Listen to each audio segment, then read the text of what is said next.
excited to talk to today's guest. He is what you would consider and call a financial engineer, which is a very fun thing with a lot of different caveats to it. So we're going to get into it. But first, I want to welcome Kaveh Roshan.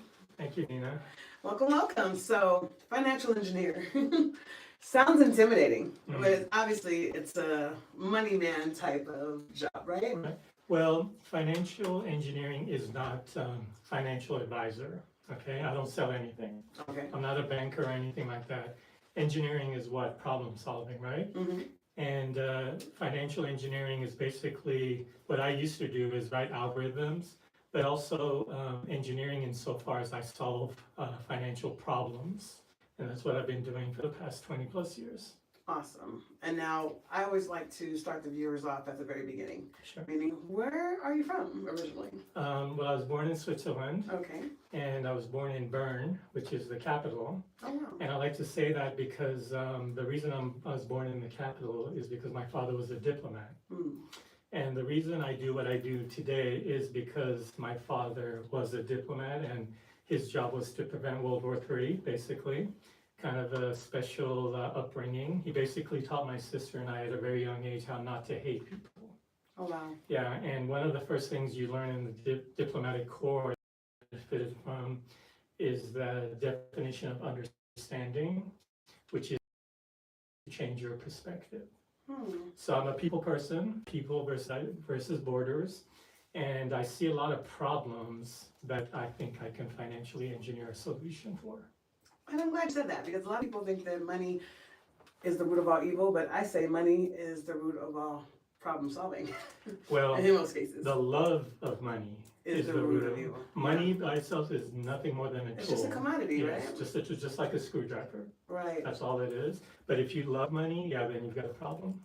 Wow. Because one of the things that I tell people is that greed has no saturation point. Mm.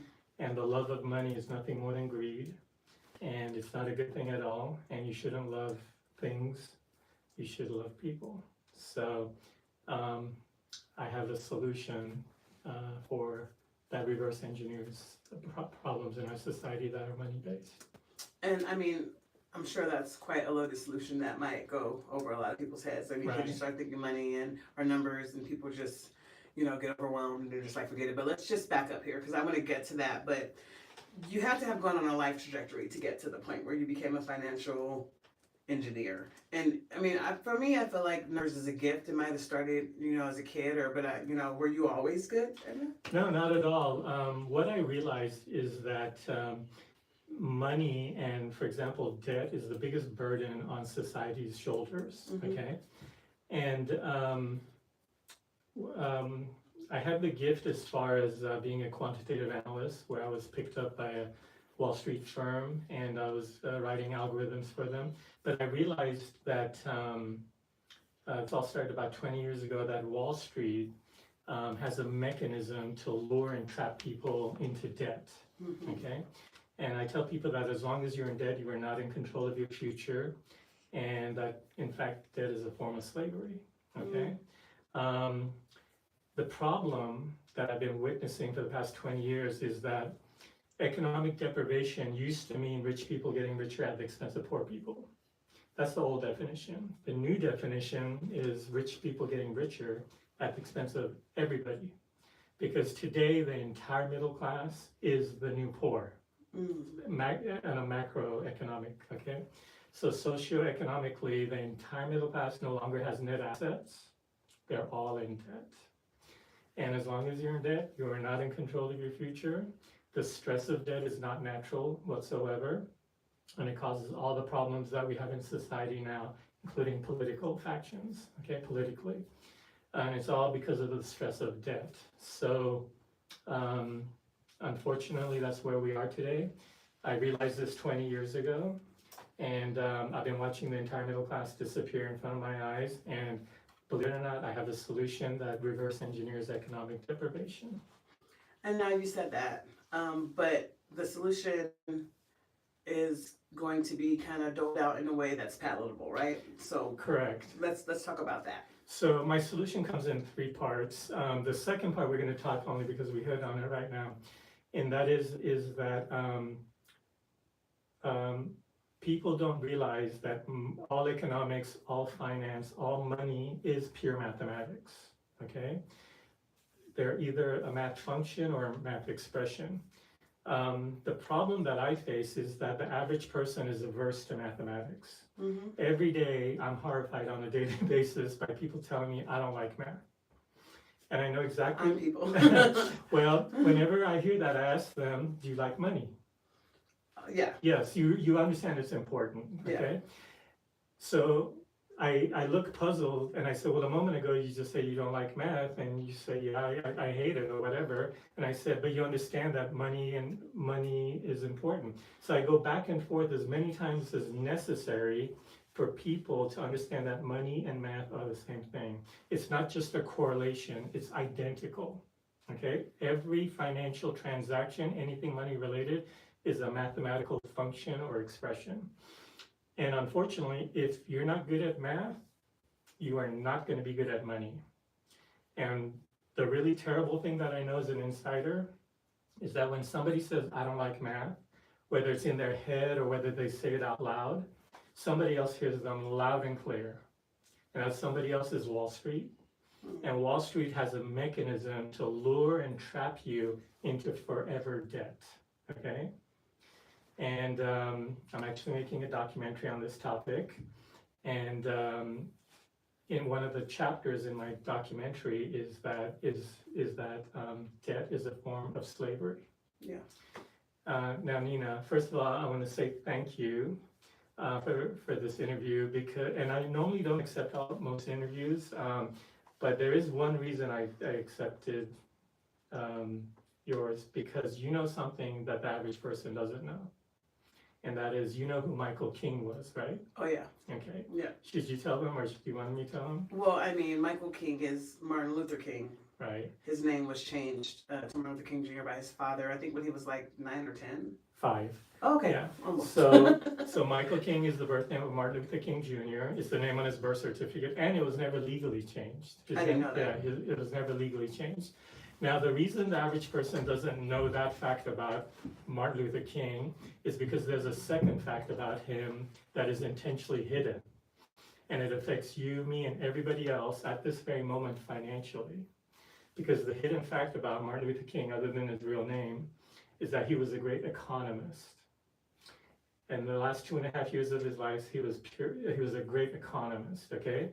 And he said something 58 years ago that when I read it, instantly changed my life forever.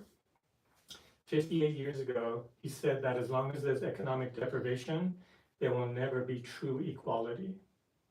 And you know, the reason that is amazing is because the term economic deprivation is a modern term. For anybody to have said it 58 years ago, that person truly was ahead of his time, truly. Because not only did he say it, but he said it in the correct context, okay? Which instantly told me not only was he a fellow economist, but a great one, okay? Just by using the term in the correct context. So I started studying Martin Luther King, really Michael King, as an economist only. And I was amazed at the breadth and latitude of him as an economist. And then I saw his birth certificate. It says Michael King. Somebody crossed out the word Michael and hand wrote Martin Luther, but that's not a legal name change. So the documentary, the film that I'm making that I alluded to earlier, the title is Who is Michael King? Because I want to introduce Michael King to the world as an economist. There are hundreds of documentaries about Martin Luther King as a civil rights leader, not one as an economist with his real name. So I want to introduce Michael King to the world as an economist who 58 years ago had a solution for economic deprivation for which he was assassinated. Yeah, I think a lot of and it's so great that we're having this discussion during, the tail end of Black History Month, because a lot of people in the Black community understand that Right. it was okay when they were trying to get on, rides on buses and whatnot, but as soon as you started talking about the financial state of Black America, it was like, all right, get them out of here. Yeah, unfortunately, people profit from inequality and injustice. But Nina, the terrible thing is that economic deprivation is worse today than it was 58 years ago. A lot worse. Wow. Yeah, the entire middle class is now the new poor. Well, I think we see that happening, more and more every day. But I do have a question about just Martin Luther King is an economist. I'm sorry. What other documentation do you have to support that he was an economist? Are there speeches, are there papers that he has written?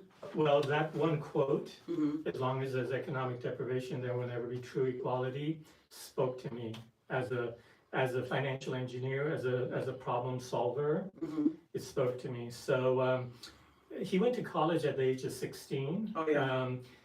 But the only reason he got a doctorate in theology is because the president of the Morehouse College and his father were ministers. Mm-hmm. And as a 16-year-old, they pushed him towards theology. But his core competency was financial engineering. That's what I detected the more I read into it. And I am biased. So to me, he's my mentor at this point. So I was looking for any angle of him as an economist. I satisfied myself. My number one thing with the documentary is to introduce him with his real name as an economist. Because he realized, the poor man's march that he was supposed to have in April, had he succeeded with that, we would have regarded him as an economist, so much so as he was a civil rights leader. He was a great civil rights leader, but I'm here to tell the world that he was an even greater economist. Yeah, I think he was totally going into a shift. Yes. That had to do more about financial freedom. Exactly. As long as you're in debt, you are not financially independent. True financial independence is being debt-free. We live in a broken system today where you are lured and trapped into debt legally, but very unfairly. And that's what I reverse engineered. And he had the same solution, Michael King had the same solution I did 58 years ago, for which he was assassinated. I'm not religious, but he's my North Star. And I am dedicating the second half of my life to finishing what he started. I picked up his torch and I'm gonna finish what he started. I want the entire world to know who Michael King was. Well, it's really great that one statement could spark that and start this whole thing, because you're going beyond just, raising funds to make this documentary. You have a whole, new lease on things, and they're looking at creating a whole new, I don't want to say class or socioeconomic term that you've coined called exceptionalism. Can you tell us a little bit about that? Right. So the reason we have economic deprivation is because of a phenomena that exists called greed. And I want everybody to know that greed has no saturation point, okay? It's the only emotion that has no saturation point whatsoever. And unfortunately, there are extremely greedy people on Wall Street that they have all the generational wealth that they could possibly have or need, but they're literally addicted to greed, and they have no problem converting the entire middle class to the new poor as long as they get more and more money. And all they needed was a crooked politician, a corrupt judge, and unethical attorneys, and they have turned what's not fair to be legal. And Nina, slavery used to be legal, right? Oh yeah. Was it ever fair? No. At this very moment, there are tons and tons of financial frauds that have been legalized by the rich for the rich. They pull the ladder up behind them, and the wealth gap is not bridgeable because there's no more upward mobility. And unfortunately, that's why life isn't fair, because what's not fair is not always illegal. And in finance, this is where we are. And Wall Street has successfully converted the entire middle class into the new poor.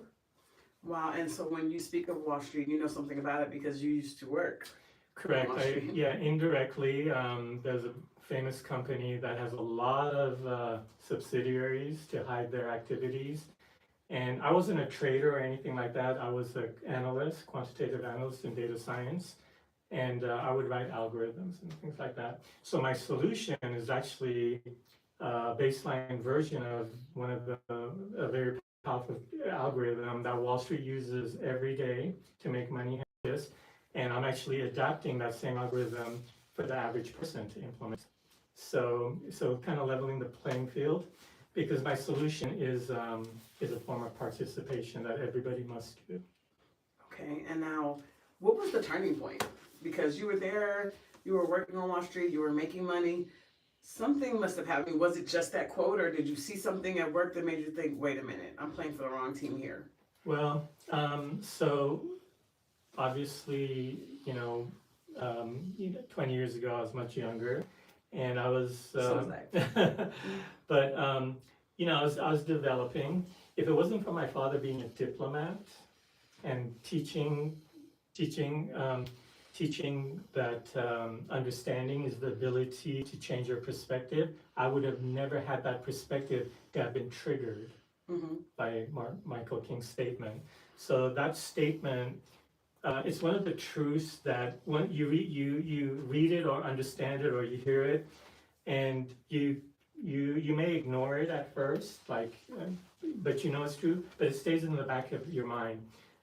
Anything that's true doesn't escape my mind, whether it's good, bad, or ugly, and eventually it comes to the front of my mind only because I have the ability to change my perspective. So I can't tell you exactly when it happened. Technically, I would say November of 1999 is when I started developing the solution for myself to prove it. And then by 2007 or 8 is when it became a fully qualified proof. In other words, it's real. It's not a theory or a hypothesis. And then since then, I've been perfecting it to the point where it's ready to be put out in the wild. But unfortunately, things have really declined for the entire middle class as far as where we are now. So we need this algorithm more than ever before. Yeah, So my mentors and peers, they've seen my research and they want me to get this solution into society yesterday. Because, you've seen homeless people in the street, right? Oh, it's getting worse and worse. That's economic deprivation at its worst. We live in a mega city, in a mega state, in a mega country, and we have homeless people, in the street. Yeah. And these are not Skid Row homeless. These are not alcoholics or drug addicts. Some of them are families. Yeah, so they're mostly white men. Okay. My point is that for the average person that's living paycheck to paycheck, one tragedy, an accident, an illness, being laid off for a couple months, a divorce, anything like that, there is no safety net. And that's what economic deprivation is, where Wall Street would literally have once a nickel in profits, 5 cents in profits, rather than you and me or anybody having a safety net. And that's what Wall Street greed is. Greed has no saturation point. I repeat that as much as I can because I want everybody that hears that to know that greed having no saturation point is in your life and you have to defend against it. Because our so-called leaders are part of the problem. So we saw that with the drop of the files. Well, that's a whole other can of worms. Greed really does corrupt, and it makes you not have the ability to change your perspective. Oh wow. Yeah. That's a whole interesting thing about itself. Hopefully you'll touch on some of that in the documentary. Well, diplomats are a very unique group of individuals. They literally prevent World War III. Okay, they're not politicians, they're not lawyers, there's something in between. And if it wasn't for diplomats, we would have been in big trouble a long time ago. And because my father was a diplomat, I benefited from that, and that's how I know who Michael King was. No, that's awesome. And now I do want to let the people know where to find you so that they can donate to this wonderful work that's being done. You do have a GoFundMe. Correct. If you search who was Michael King on GoFundMe, you'll find my page. And if you can donate, that's great because anybody who donates will receive a credit in the film. Well, that's amazing. And we're excited to see what comes from that. Maybe once you get the film done, you'll do it at the Universal Multicultural Film Festival. Absolutely. All right. Well, thanks for joining us today. And thank you out there for watching. Stay tuned. We have more great interviews coming up. Wow. So when I imagine you in this algorithm, I imagine you like a mad scientist in your house.